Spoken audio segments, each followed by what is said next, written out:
আলী হাসান জুনায়েদ, আপনার কাছে জানতে চাই, বিএনপির অবস্থান আপনাদের কাছে কি মনে হচ্ছে? যারা যারা ছাত্র জনতা ছিলেন মাঠে এই আন্দোলনে, সঠিক পথে কি আছে? দেখুন, এই অভ্যুত্থানের ফলে একটা ঘটনা, ঐতিহাসিক ঘটনা ঘটেছে। সেটা হলো যে সমস্ত রাজনৈতিক দলগুলো কিন্তু তারও একটা বড় পরিবর্তন ঘটেছে, যেটা আমরা নেতৃত্বের কথার মধ্য দিয়ে কিন্তু দেখতে পাই। অর্থাৎ বিএনপির শীর্ষ নেতৃত্ব কিন্তু এই ব্যাপারগুলোতে আপা বলেছেন ইতিমধ্যে যে বিএনপির শীর্ষ নেতৃত্ব শুরু থেকে এই ব্যাপারটাতে একটা সিরিয়াস অবস্থান নিয়েছেন এবং পদক্ষেপও নিয়েছেন। তো লোকাল পর্যায়ে এখন পর্যন্ত এই ব্যাপারটা সমাধান হয় নাই। সো এই জায়গাটাতে আমার কাছে মনে হচ্ছে যে আমাদের আইনশৃঙ্খলা যে বাহিনী আছে, যেহেতু আইনশৃঙ্খলা বাহিনী পুরোপুরি ভেঙে গেছে আমার দৃষ্টিতে, কারণ যেহেতু আমাদের ফয়েজ ভাইও বলতেছিলেন যে আইনশৃঙ্খলা বাহিনী যেহেতু মূল পারপিট্রেটর ছিল এই মুভমেন্ট। আমি নিজেই আসলে এই মুভমেন্টে 50-এর উপর শহীদের লাশ একেবারে সরাসরি নিজ চোখে দেখেছি। তো সে কারণে আইনশৃঙ্খলা বাহিনীকে মানে যেভাবে দেখেছি, যে আগ্রাসী ভঙ্গিতে দেখেছি, সরাসরি গুলি করতে দেখেছি, ভয়াবহ সব দৃশ্য। তো সেই একই আইনশৃঙ্খলা বাহিনী স্বাভাবিকভাবেই তাদের মনোবল আছে বলে আমার মনে হয় না। তো ওইখানকার লোকাল যারা পলিটিশিয়ান, তাদের ভয়ে বা তাদের ইনসিকিউরিটিতেও আইনশৃঙ্খলা বাহিনী থাকেন, যে কারণে আমার কাছে মনে হচ্ছে আইনশৃঙ্খলা পরিস্থিতির উন্নতি হয়নি। আবার এদিক থেকে শীর্ষ নেতৃত্বের পক্ষ থেকে বহিষ্কার কিংবা নানা ধরনের নির্দেশনা আসার পরেও লোকাল পর্যায়ে কিন্তু এই জিনিসটা আইনশৃঙ্খলার সাথে সমন্বয় না হয় এই জিনিসটা কমছে না। আচ্ছা, সেটি কেন কমছে না? আর কি মানে এমন বিষয় কিনা যে ক্ষমতায় চলেই যাচ্ছি, তো কি এরকম কোনো ইস্যু কাজ করছে এখানে? এরকম একটা মানে কেন্দ্রের তারা নির্দেশনা কেন মানছে না? আপনি যে বলছিলেন যে লোকাল পর্যায়ে পর্যন্ত আমি বলবো লোকাল পর্যায়ে এরকম একটা ফিলিংস আছে, যে ক্ষমতায় চলে আসার একটা ফিলিংস, এবং আইনশৃঙ্খলা বাহিনীর মধ্যেও এরকম একটা অনুভূতি, এরকম একটা ফিলিংস আছে যে এরা তো কিছুদিন পরেই ক্ষমতায় আসবে, সুতরাং নিজের চেয়ার বাঁচানো। চলে আসছেন না, একদমই না। আপনি আবারও আমাকে ফিরে যেতে হবে। অ্যাক্টিং চেয়ারম্যান কিন্তু বারবার আমাদের এই কথাও সাবধান করছে। সেটা আমরা দেখি, আমাদের মাধ্যমে মানুষ জানতে পারে। সামনে আমাদের জন্য যে নির্বাচন, সেটি কঠিন নির্বাচন, প্রতিযোগিতাপূর্ণ নির্বাচন, এবং কেউ যদি মনে করে ক্ষমতায় চলে এসেছে তাহলে সে বিরাট ভুল করবে। একই কথা ওনার বলা মানে কি, আমরাও কিন্তু যার যার এলাকায় এই মেসেজটা ডিসিমিনেট করছি। একদম যাচ্ছে না রুট পর্যায়ে পর্যন্ত। আপনি সংস্কারের কথা, আমরা দেখলাম যে গতকাল বাজি দেখলাম যে একজন ছাত্রদলের ইউনিয়ন সভাপতি সে চায়ের দোকানে বসে ওসিকে আসার জন্য নির্দেশ দিচ্ছে যে আমি যাব না, ওসি এখানে আসুক। আপনি সংস্কারের কথা বলছেন। আমাদের দীর্ঘ 53 বছরের সংস্কৃতি আপনি 53 দিনে কতটা বদলাতে পারবেন? গত 15 বছর বাংলাদেশে যারা রাজনীতি করেছে, সেটা বিএনপি হোক, জামাত হোক, বামপন্থী হোক, এবি পার্ট যেই হোক, তারা দেখেছে ক্ষমতার সাথে থাকলে একটা ব্ল্যাঙ্ক চেক পাওয়া যায়। ক্ষমতার সাথে থাকলে 400 কোটি টাকা পিয়ন হয়ে কামানো যায়। হেলিকপ্টারে করে, ওটা 600 হয়েছে, হোয়াট আ গুড নিউজ। হেলিকপ্টারে করে ঘোরা যায়। তারা দেখেছে রাস্তায় যারা একসময় চা কিনে খেতে পারতো না, 10 টাকার চা ভিক্ষা করতে হতো, তারা এখন 1000 কোটি টাকার মালিক হয়ে গেছে। তারা দেখেছে যে বিদেশে একসময় রাস্তা পরিষ্কার যে করত, তার এখন বিদেশে 100 কোটি টাকার মানে বাড়ি উঠেছে। হ্যাঁ, গোলাপ সাহেবকে দেখেছেন, শেখর সাহেবকে দেখেছেন, আরো বহু সাহেব আছে এরকম। তো এগুলো কি তাদের মাথা থেকে, মগজ থেকে, মস্তিষ্ক থেকে আপনি 7 মাসে মুছে ফেলতে পারবেন? পারবেন না ভাই। বিএনপি ওই স্বপ্নে বিভোর, তারাও বিদেশে বাড়ি করবে। বিএনপি ওই স্বপ্নে বিভোর বললে আপনি খুব ভুল কথা বলছেন। তার মানে আপনি কি মনে করছেন তারেক রহমান থেকে শুরু করে আমার ইউনিয়নের কলিমুদ্দিন পর্যন্ত সবাই ওই স্বপ্নে বিভোর? বিএনপি বলতে তো আপনি পুরোটাই মিন করছেন নাকি? সরি, রুট লেভেল, ইয়েস, আপনি ওটা বলেন রুট লেভেল। রুট লেভেলেরও সবাই না, গুটি কয়েক। সেই গুটি কয়েককে ধরার দায়িত্ব, বিচারের আওতায় আনার দায়িত্ব সরকারের। এবং যখন 1টা 2টা 3টা এরকম বিচারের আওতায় আসবে, তখন বাকি সবার মনে হবে আমরা ভাই ক্ষমতার কাছেই থাকি আর দূরেই থাকি। তার মানে আপনাদের নিয়ন্ত্রণ নেই, বিষয়টি একদমই তাই। একবারও তো সেটা বলি নাই, একবারও তো সেটা বলি নাই, আপনি বোঝেন নাই।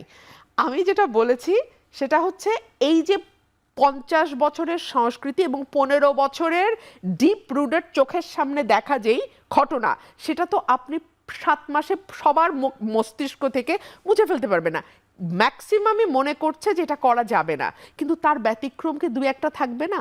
ওই ব্যতিক্রমকে ধরেই তো নিউজ হচ্ছে, ফেসবুকে হচ্ছে, বিএনপি তাদের বহিষ্কার করছে, সরকার কাউকে বিচারের আওতায় আনছে।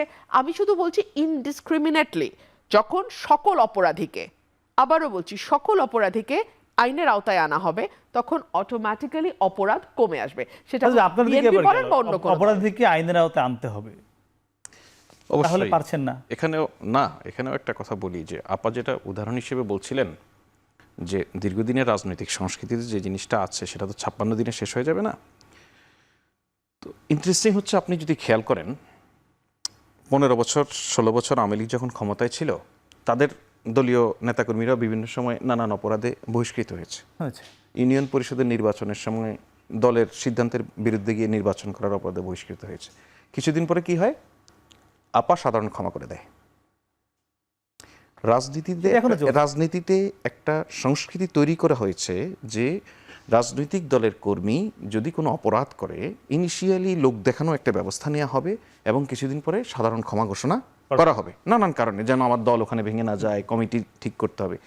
এই করতে করতে করতে করতে আমাদের এখানে এখন রাজনৈতিক এক্সিস্টিং বহিষ্কৃত নিয়ে প্লেয়াররা জানান আছে, ফেরানো হবে আবার। আমাদের রাজনীতিতে এক্সিস্টিং যে সমস্ত প্লেয়াররা আছে একদম টপ টু বটম পর্যন্ত, এই প্লেয়াররা কিন্তু কেউ ইউএস এর পলিটিক্সের প্র্যাকটিস এখানে করছে, কেউ আবার বাংলাদেশেরই প্র্যাকটিস করছে, এরকম না। সবই কিন্তু একটা মিক্সড আইডিয়ার মধ্যে, একই ধরনের সংস্কৃতির মধ্যে রাজনীতিটা করছে। সুতরাং ওই তৃণমূলের বিএনপি কর্মীর কাছে বা জামাতের কর্মীর কাছে বা অন্য কোনো পলিটিক্যাল পার্টির কর্মীর কাছে এখন মনে হয় টুকটাক করে নেই, যদি ধরা পড়ি সাসপেন্ড করবে, আবার ঠিক করবে, এই ধরনের একটা সংস্কৃতি কিন্তু আপনার এটা লিগেসি, বাংলাদেশের পলিটিক্সের একটা লিগেসি বহন করছে। সুতরাং ওই জায়গা থেকে একটা সংকট আছে। কিন্তু আপনি একটা জিনিস খেয়াল করেন যে বাংলাদেশের সম্ভবত বাংলাদেশের ইতিহাসে সম্ভবত এটাই কোনো পলিটিক্যাল পার্টির ক্ষেত্রে প্রথম নিজ দলের কর্মীর বিরুদ্ধে গিয়ে থানায় মামলা করেছে।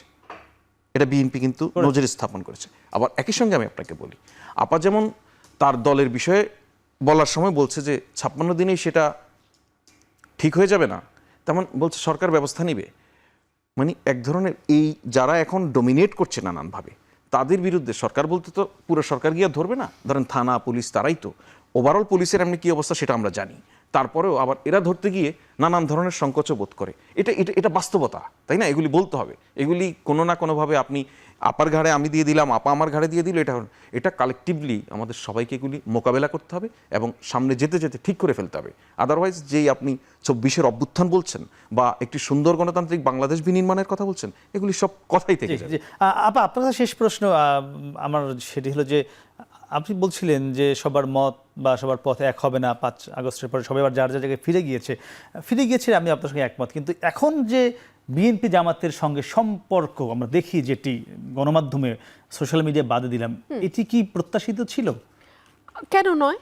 রাজনীতিতে বয়ানের যুদ্ধ, রাজনীতিতে বাকযুদ্ধ, রাজনীতিতে বিতর্ক, এই বিষয়টিকে আপনি এত মানে আমি নেতিবাচকভাবে দেখবার তো কিছু মনে করি না, এবং বিষয়টি অস্বাভাবিকও নয়। জামাত 300 আসনে ইন্ডিপেন্ডেন্ট ক্যান্ডিডেট দেবে, আলাদা আলাদা ক্যান্ডিডেট দেবে, তারা কোনো জোট বিএনপির সঙ্গে করছে না, এবং বিএনপিও 300 আসনে ক্যান্ডিডেট দেবে। সো দুটো দলই পরস্পরের ব্যাপারে, পরস্পরের যেই দুর্বলতার জায়গাগুলো আছে, পরস্পরের যে জায়গাগুলো আসলে তারা চায় ভোটারের চোখে আসুক, সো দ্যাট সেই ভোটটা তাদের দলে গিয়ে যুক্ত হয়, সেই চেষ্টা থাকবে, এটাই স্বাভাবিক। সুতরাং আমি এটাকে নেতিবাচকভাবে দেখি না। বয়ানের যুদ্ধ যদি বন্দুকের যুদ্ধে রূপান্তর হয়, যেটা গত 15 বছরে দেখেছি, বয়ানের যুদ্ধ যদি গুমের সংস্কৃতি, তুলে নিয়ে যাওয়ার সংস্কৃতি, থানায় নিয়ে নির্যাতনের সংস্কৃতি হয়, তাহলে পরশু ঝিনাইদহে মহিলা জামাতের উপর বিএনপি নেতারা গিয়ে হামলা করেছে। দেখুন, আমি ঘটনাটা দেখিনি। যদি হয়ে থাকে, সব গণমাধ্যমে যদি হয়ে থাকে, পরে বিএনপির নেতারা একজন ছেলেকে গ্রেফতার করেছে, যদি হয়ে থাকে, মানে এটা কি যে স্বাভাবিক যে রাজনৈতিক সেটি ব্যাপার সেটি না। দেখুন, ছোটখাটো কোন্দল, ছোটখাটো গোলমাল হবে, অনাকাঙ্ক্ষিত, নিশ্চয়ই অনাকাঙ্ক্ষিত, এবং আমি সেটাকে নিন্দা করি। কিন্তু আমি তো আসলে মুহূর্তেই ব্রিটেনের গণতন্ত্রে চলে যেতে পারবো না, আমাকে তার জন্য একটু সময় দিতে হবে। হ্যাঁ, যেমন ধরুন আমার দুজন ব্যক্তির সঙ্গে ছবিকে আপনি এত সিরিয়াসলি নিচ্ছেন, কারণ because of our political culture, এটা বিলাতে হলে এত অবাক হওয়ার কিছু ছিল না। বা ওরা বিরোধী দল, বিরোধী মতের সঙ্গে অ্যাটলিস্ট মানে সোশ্যাল গ্যাদারিং এ গিয়ে সেখানে মুখ দেখা দেখি বন্ধ, কথা বলা বন্ধ, খাওয়া বন্ধ, এগুলো করে না। মতের সঙ্গে আবার মাঝখানে যেটি ফয়জল বলেছিল একবার যে 24-এর যে একটু বড় জুলাই চলে গিয়েছে, এটি কি আপনার বিবেচনা? হ্যাঁ, ডেফিনেটলি। কিন্তু তাদের অবস্থানটা কোথায় ছিল সেখানে যদি তারা অপরাধী হয়ে থাকে, প্লিজ আইনের আদালতে তাদের বিচার করা উচিত। একদম শেষ প্রশ্ন, যে আপা যেটি বলছিল যে বিএনপি জামাতের সম্পর্কে, এটি আপনার কাছে জানতে চাই, আপনি যে সংগঠক হিসেবে 24-এর আন্দোলনে এটি কি প্রত্যাশিত এখন যদি চলছে বাংলাদেশে? এমনকি ছাত্রদল, ছাত্র শিবিরও আমরা দেখছি যেটি চলছে। ভিন্ন মত তো থাকবে, কিন্তু আমরা আরো মনে করি যে ঐক্যমতে যে জায়গাটা, এটা আরো আরো আরো ক্লোজ থাকতে পারলে এই জাতির জন্য ভালো হতো। কারণ হলো বিভিন্ন জায়গায় ভিন্ন মতের পাশাপাশিও আমরা দেখতে পাচ্ছি যে আমাদের রাজনৈতিক, আপনারা বলেছেন যে রাজনৈতিক সংস্কৃতির পরিবর্তনটা কিন্তু হয় নাই, অর্থাৎ মাসল পাওয়ারের যে পলিটিক্স, এই পলিটিক্সটা কিন্তু স্টিল এখনো এক্সিস্ট করে, যে কারণে আমরা কিন্তু ওই মাসল পাওয়ারের ওই প্রতিযোগিতাটা কিন্তু দেখতে পাচ্ছি রাজনৈতিক দলগুলোর মধ্যে। কিন্তু আমরা কিন্তু একটা দীর্ঘ ফ্যাসিস্ট রেজিমের বিরুদ্ধে লড়াই করেছি। তো সেই জায়গা থেকে আমি বলবো রাজনৈতিক সংস্কৃতির পরিবর্তনের জায়গায় যে ঐক্য দরকার সেটা কিন্তু আমরা এখনো পাইনি, এটা হতাশাব্যঞ্জক। এই জায়গাটা আমরা মনে করি রাজনৈতিক শক্তিগুলোকে এগিয়ে আসতে হবে এবং তরুণ প্রজন্ম যারা এই মুভমেন্টে আছেন জি। এবং যারা এই আন্দোলনে যুক্ত হয়েছেন প্রত্যেকের যে প্রত্যাশা, এই প্রত্যাশাটা কিন্তু ওইখানে আছে যে জি, রাজনৈতিক আপনাদের অসংখ্য পরিবর্তন ধন্যবাদ।